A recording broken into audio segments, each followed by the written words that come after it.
Secretary यहाँ बैठा, cashier यहाँ बैठा, प्रेस सचिव यहाँ बैठा और जिले का सचिव जो है ना सीमार जी यहाँ बैठे हैं, सारा जिला यहाँ बैठा।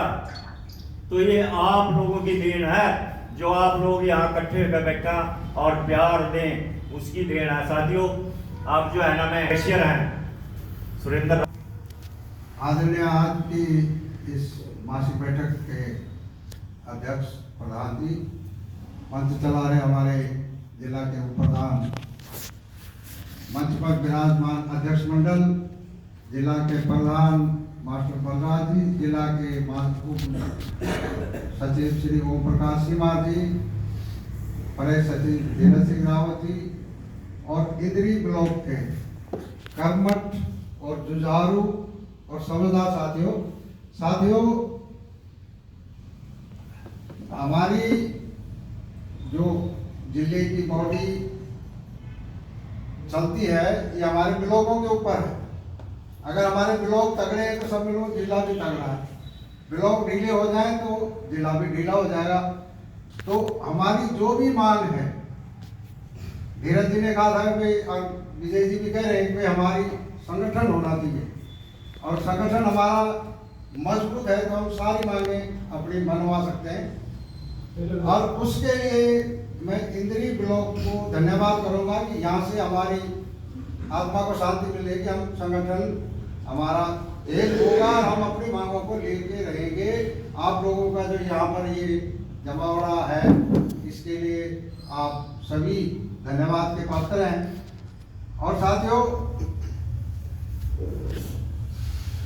हमारे पास रिपोर्ट भी आती रहती है कि भाई आज फलाने गांव में मेंबरशिप हो रही है, आज फलाने गांव में मेंबरशिप हो रही है। हमारे प्रधान जी काफ़ी सजग कर्मठ हैं, जो संगठन के प्रति जागरूक हैं। तो हम तो जिले की तरफ से और राज्य की तरफ से, राज्य भी हमारे ऊपर है, जैसे उन्होंने हमारी मांगों के ऊपर ही देखना है। मेंबरशिप तो हमने ब्लॉकों से ही लानी है, पैसा ब्लॉकों से आना है, तो उस पैसे का भी सदुपयोग हो। वेतन आयोग की बात आ गई, पेंशन की बात आएगी, 70-75 की बात आएगी। और बात ये और भी आ रही है कि सरकार चाहती है कि 70 के बाद इनकी पेंशन ही रोक 2 सालों में। तो इन बातों को हम मनवा सकते हैं ताकि हमारा। धन्यवाद सुरेंद्र रावत जी का, उन्होंने अच्छी तरह बताया, संगठन के बारे में बताया। और साथियों, हर ब्लॉक के अंदर जाते हैं, जहाँ भी मीटिंग हो उसी में जाते हैं। हमारा करनाल जिला जो है ना बड़ी मेहनत से कार्य कर रहा है साथियों, बहुत ज़्यादा मेहनत से कर रहा है। और मेरे ख्याल में साथियों हमारी जो है ना 1000 के करीब 947 जमा हो ब्लॉकों में, और जबकि पहले मेरे ख्याल का 250-300 के कोई बात नहीं, कोई नहीं। तो अब जो है ना क्या कर रहा है, जिला भी कर रहा है और ब्लॉक भी चल रहे साथियों। तो अब साथियों अपने जिले के सेक्रेटरी हैं अपने जी, मंच का संचालन कर रहे साथी विजयपाल, जिला से आए साथी धीरज रावत, साथी सुरेंद्र रावत, प्रभात सिंह जी, तमाम दोस्तों, आज आपकी ये मीटिंग और जो एजेंडा आप लोगों ने इसके बीच में रखा कि 22-23 फरवरी का अखिल भारतीय राज्य सरकारी पेंशनर्स फेडरेशन का, जिससे रिटायर्ड कर्मचारी संघ हरियाणा की सहमत है सीधे तौर के ऊपर, उसका दूसरा सम्मेलन कुरुक्षेत्र के अंदर होने जा रहा है। और इस सम्मेलन को सफल बनाने की जो जिम्मेवारी है, तो पहला सम्मेलन कहीं और हुआ, दूसरा सम्मेलन हरियाणा के अंदर, वैसे तो स्टेट तो हमारी छोटी सी है ना, परंतु यहाँ के काम को देखते हुए, यहाँ के लोगों की भावनाओं को समझते हुए, यहाँ के लोगों को संघर्ष, यहाँ के लोगों के संघर्ष को देखते हुए किया गया कि जो राष्ट्रीय जो सम्मेलन है वो हरियाणा के अंदर किया जाए।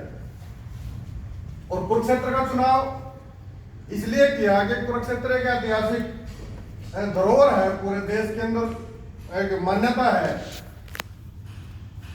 उसके अंदर मतलब पूरे देश के अलग अलग स्टेटों के लोग मतलब आने हैं, और वो तकरीबन जो डेलीगेट की जो संख्या है वो 400 से लेकर 500 तक की वो संख्या रहेगी। तो इतने लोगों का मतलब 2 दिन तक वहां रोक के रखना, 2 दिन तक उनका खाना बनाना, 3 टाइम का नेक्स्ट डे है, 1-2 दिन हो सकता है वो रुक भी जाए, क्योंकि ऐतिहासिक जो स्थल है उनको देखने की कई बार मनसा बढ़ जाते हैं इंसान की। तो इस तरीके का मतलब उनकी सेवा भाव के अंदर कोई कमी ना रहे। और जो सबसे बड़ा जो सिस्टम है वो सिस्टम इसलिए है, अभी आप लोगों ने देखा ना, अभी सरकार ने घोषणा की कि 8वें वेतन आयोग की उसने कमेटी बनाई है, एक उसके अंदर अध्यायोग की घोषणा की थी जनवरी में, और जनवरी से लेकर नवंबर तक सरकार होगी, बीच में वो बोली नहीं। अब वो बोली है जब मतलब बिहार का चुनाव सर के ऊपर है, हम अपने संगठनों को नहीं मजबूत कर सकते। ये जो सरकार अब बोली, उसने कमेटी का गठन कर दिया, ये भी तो हो सकता है ना कि इस चुनाव के बाद सरकार किसकी बढ़ेगी किसकी नहीं बढ़ेगी, ये तो एक भविष्य के गर्भ के अंदर है। और सरकार का जिस तरीके से नजरिया आया, ये भी तो हो सकता है ना इस 8वें वेतन आयोग की सिफारिशों को वो 2029 तक चुनाव से पहले तक ले जाए। संभावना है नहीं किस तरीके का मतलब जो चरित्र सरकार का है, क्योंकि 1/1/2026 से मतलब लागू होना 8वें वेतन आयोग ने, और इतना जल्दी तो मतलब कोई कमेटी मतलब अपनी रिपोर्ट दे नहीं सकती ना, कोई 1/1/2026 से लागू कर देगी, कम से कम उसको 2 साल चाहिए अपनी रिपोर्ट को तैयार करने के अंदर। और जो सबसे बड़ा जो खतरा है जो दिखाई देता है ना, जो पेंशन भी देंगे सरकारी क्षेत्र के अंदर कितना पैसा खर्च होगा, स्टेट के पास कितना पैसा है, देश की जो आर्थिक स्थिति है वो 8वें वेतन आयोग की सिफारिश लागू करने से कहीं खराब ना हो जाए। मतलब जिन लोगों को पहले पेंशन मिल रही है, ओल्ड पेंशन स्कीम जिसको हम कह सकते हैं, और उसके बीच में मतलब जो अस्थायी पेंशन योजना है एनपीएस यूपीएस, उसका तो कोई लेना देना ही नहीं है ना, रोड़ा तो इसका है। जो वर्तमान में हम जो पेंशन ले रहे हैं सारे का सारा रोड़ा इसका है, क्योंकि इसके अधिकार सरकार ने अपने अंदर सीमित कर लिए।